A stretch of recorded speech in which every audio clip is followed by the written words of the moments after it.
Non, 3 fois non. Les 3 piliers de la réforme territoriale sont rejetés par beaucoup, à droite comme à gauche, au nom d'un seul principe, l'autonomie des collectivités locales.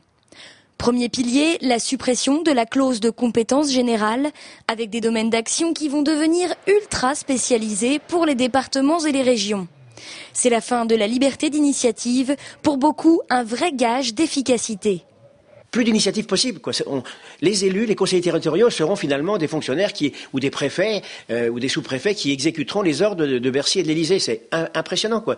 Prenez les spectacles de Vendée, prenez le Vendée Globe, prenez la politique des instituts supérieurs de formation décentralisée. Tout ça est mené en Vendée grâce à cette clause de compétence générale. Des compétences limitées mais qu'il faudra tout de même financer. Et c'est le deuxième pilier de la réforme avec le projet de suppression de la taxe professionnelle. Elle devrait être remplacée par une cotisation prélevée par l'État et redistribuée aux collectivités. Ça n'a l'air de rien mais ça change tout puisque c'est Paris qui tiendrait alors les cordons de la bourse.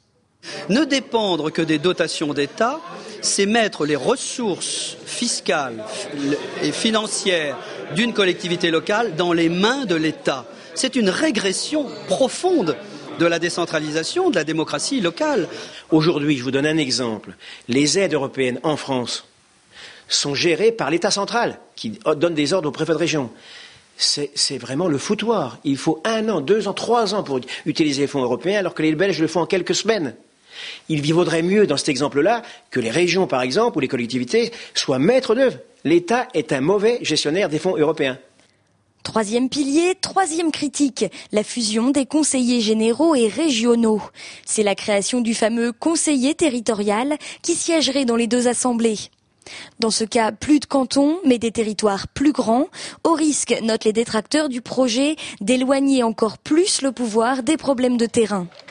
Le texte sera discuté en décembre au Parlement, mais vu le nombre d'élus locaux parmi les députés et les sénateurs, l'issue de ce match Paris-Province reste encore bien incertaine.